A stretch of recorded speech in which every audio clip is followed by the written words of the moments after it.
Today I want to talk to you about one phonetic mistake that a lot of Russian learners make when they speak Russian, and this is how they pronounce hard versus soft consonants, or sometimes that they don't even pronounce soft consonants at all.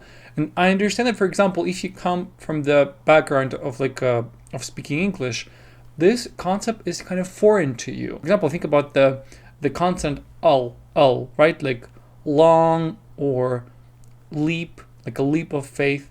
So if you think about this leap, this L just stands on its own. It doesn't really change leap. Versus if I want to pronounce it with a Russian accent, now hear me pronouncing the same word with a Russian accent. Leap. So leap versus leap. You see how interesting the vowel is very much the same. If you think about it's really similar in both Russian and English. Russian speakers struggle with another vowel, which is like in like rich. Like this is the that Russian speakers struggle with, but they don't struggle with this e. It's really similar in Russian, but the consonant changes. So if I say my English accent, it's more American, I guess. Leap versus leap. So you see, like lipa. Even there is like this tree we called lipa. Lipovый chai, the tea we make with this plant. You see, lipa versus leap. This L is just li versus in Russian li. This vowel does affect the consonant, and I want to talk to you about this concept. So, for example, there is a Russian name, Katya, and they would pronounce it as Katya. So you see, also I think that the English kind of how English spells this Russian name Katya doesn't do it justice. Or for example, a Russian male name Petya. English speakers would pronounce it as Petya, Привет. So oftentimes they try to add this little this little Привет. You see, Привет, because they struggle with just making this consonant softer. Привет, because they are struggling to pronounce this v. But so they're saying it like Привет. They're trying to find the softness through this y, because it kind of makes sense, because if you look at the letter, if this y stands alone as a letter, you don't learn it as y, but in the kind of a process of speech, it transforms, and this y part transforms, and it just becomes the softening. It just softens the consonant that was before. So instead of viet, it becomes viet. You see? So we are talking about soft and hard consonants. These are not different types of consonants. These are just two ways how the same consonant can be pronounced. But mind you, there are consonants that can only be soft, like y, sh, and ch, and consonants that can only be hard, like zh, sh, and ts. All the rest of Russian consonants, which there are plenty of, they can be hard and soft. Why are some consonants pronounced in a soft way? Why do we use the soft version of their pronunciation? And this is because there are certain vowel sounds that transform the consonant before them into a soft one. Most of these vowels start with this y sound when you learn them. So when you learn the alphabet, you notice that there are quite a few vowels that start with y, like ye, yo, you, ya. You notice a lot of them. So they start with yeah. And also E also does the same thing. E also softens the consonant before them. So this ye, yo, you, ya, they make the consonant soft. And the same goes for E. If, for example, we had the letter ye, and we, for example, want to say ветка, which is like a branch, like a tree branch. Ветка. You see? If I slow it down for you, Ветка. I just made it. Yeah, it's not software. I just pronounced Ветка. You see, this v transforms. It's not Vetka. It's not Vietka. No, it's v. So v becomes different. V becomes different. It becomes v. It becomes v, and then what's left of? If you remember, yeah. What's left of yeah? Yeah. So what's left of it is So this, we just left this So ветка. You You see, it sounds kind of insane. Maybe it's if you're hearing about this for the first time, it's probably a bit mind-blowing, I guess. That certainly would be for me if I was learning Russian. So the same would go for yo, for example, in the male name Pyotr. So we have yo, you see y and o. So y softens the consonant, so it becomes, instead of p, it becomes p. And then what's left of yo is o, so it becomes p, Pyotr, Pyotr, Pyotr. You see, there is no y, just Pyotr, Pyotr, p, o, tr, Pyotr, Pyotr. Same would go for you. So for example, Luda, a female name, Luda, right? Or Lublю. It's a wonderful, I think, word to practice. Lublю, right? So if you notice, if you take a look at the vowel U, it's what two sounds it constitute is y and u, u. So this y softens the l. So instead of Lublю, right, or Lublю, I say l, I say l. Then we have what's left of this u is just u. So we say l, u, bl, u, l, u, bl, u. And for ya, let's think of for example, мясо. For example, like meat, мясо, мясо. So you see what's in y, we have y and then we have a. And again, as before, y is transforms to soften the consonant. M becomes m, a, s, o, or мясо. I think it's more like, because it's not stressed, it becomes almost like мясо. Not мясо, but мясо. I think it's really confusing if you've never tried to make this sound, this m, l, p, v, r. How to make this soft consonants. Here we're gonna talk about palatalization, or basically how to make consonants soft. What happens in your mouth to make it soft? So palatalization, the process of making consonants soft is called palatalization. And palat is the roof of your mouth. It's kind of the middle, I believe, at least what we touch the middle of our roof of our mouth when we make this movement. So palatalization is when you touch your tongue touches the roof of your mouth. And it's not really the tip of my tongue. It's more like the middle of my tongue touches the roof of my mouth. So I think the easiest letter to practice this, the easiest vowel to practice this with would be E. So just say E. I think the E itself, it's a really tense vowel. It really makes your tongue kind of work. E. So just E. And then let's say L. And then ili. So let's practicing saying the word ili or ili. You see, you cannot say ili. That's actually how Russian learners pronounce it. They pronounce it ili. You see, this is what accents kind of sounds like, ili, because you just want to make this o like just to its original position, but it needs to change. E needs to affect it so that ili, like ili, you have to kind of o has to kind of go like this. Your tongue has to go like this and touch the middle part has to touch the roof of your mouth. So ili. Try to just like say it really fast. You see, like you just say it really fast. You see, your make it so that your tongue doesn't have time to go like in the original position of ili. No, it's li. Right? So ili. So and then try to say like imi.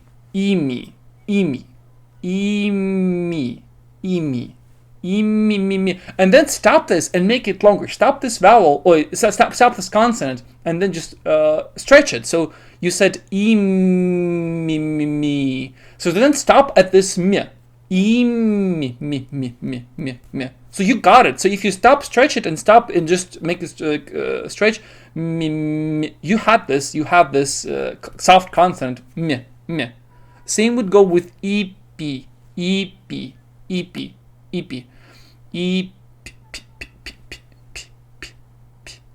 Петя. Then you can put the same shape in your mouth and apply it to other letters. Петя.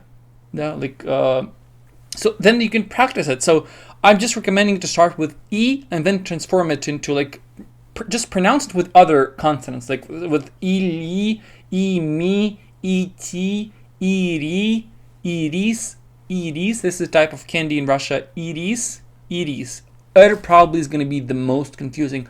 I think it's probably worth making like a whole, just a whole separate lesson about and the soft, because I guess it's really. I remember like American people especially struggle with this. Like, basically, every language that doesn't roll their R's, they're going to struggle with this. I guess so. This soft R is going to be like a whole, a whole array of difficulties. But I'm sure it's absolutely possible. I'm sure you can do this. Like Russian kids struggle with R's. We have a lot of like kids who we call it kartavit. So people who, which is a really kind of a joke to put the letter R into the word that describes this condition when people cannot pronounce, like a speech defect, when people can't pronounce the R and they pronounce more like French people, like privet. They pronounce it a bit differently. And yeah, this speech defect is called kartavit. So people kartavit and they cannot pronounce R. So there's like a speech therapy for them to kind of change that if they wish. Yeah. So I mean, not only you are struggling with it, Russian kids also struggle with this letter, because it requires a really strong attack and really strong tense muscles of your tongue. And if your language doesn't require really precise and really kind of how do I say, like really stretching of your tongue, then it's going to be difficult. So what's different about this soft consonants? So first of all, you see this middle of your tongue goes to the roof of your mouth. So, and then your tip of your tongue kind of touches your lower, your bottom teeth. So like your lower teeth. So, kind of your tongue has to go like this. Like if I say like something like this, like something like this. So try to put your tip like to the bottom, closer to your bottom teeth, and then make it so that kind of you're arching your tongue a little bit, and it becomes like see.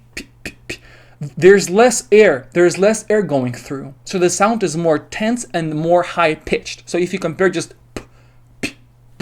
you notice there even like there's a slight difference in pitch if you focus.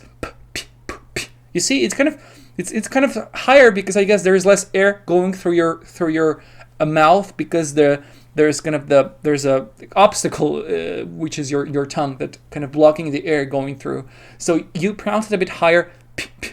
And what helped me, I believe, when I was a child, I think I went even to this, like when I was in kindergarten, I believe I went to see this speech therapist, I guess you would call it in English, right?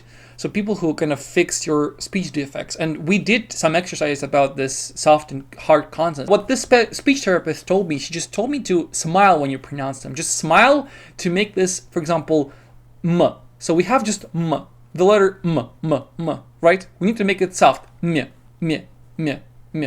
So what helped me was to smile.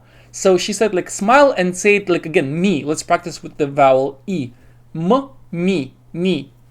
You see, because you stretch your kind of the corners of your mouth, I think your tongue kind of follows. So your tongue has to become wider. So it cannot be like just like really narrow. It has to widen up so that there is more like to work with, more meat to work with. So like try smiling also when you say it. So if you're still struggling, if you feel like you cannot say ili, if you cannot say li, if you always want to say ili, even try to go like this. Yeah, you can notice how you're like, try to compare, like even try to get as close as possible to this sensation of like of how you're trying to make the sound higher without working your vocal cords. How can you make the sound higher only using your tongue? Like, how do you achieve a higher sound? How do you achieve less space for air to flow? Like, how do you achieve that without using your vocal cords? So this is kind of one thing to keep in mind. And also smile. Try to smile. Like, again, this is maybe look weird, but when you're just doing it for the first time, when you're just trying to get the grasp, when you're just trying to get the feel of it, try to smile. Try to say just you see your tongue becomes wide, and I believe it's just almost like it wants to go in that position up in there. So me, p, t. Yeah, what other like letters we have? S, right? So we have t, p, p,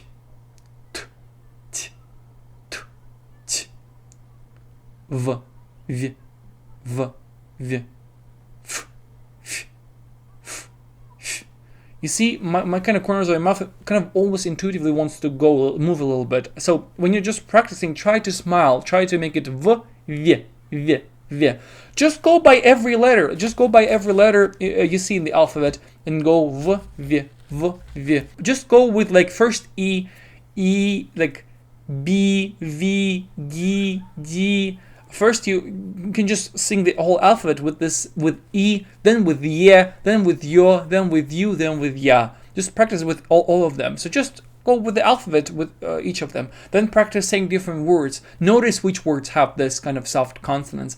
And then I think it's going to become much easier. At first, I do recommend smiling, but then try to also make the same shape with your tongue without smiling. Like you could say v, v, v, but just try to say v, v, v, v. Still kind of getting there without the smile, so like you really feel how your tongue works. Like one thing, when I was learning like English, when I was practicing my American accent, for example, I did a lot of vocal warm-ups. I just like, not even vocal, I guess. I didn't really use my vocal cord that much. It's just that I warmed up the muscles of my mouth. I just like stretched like my jaw. I moved my tongue.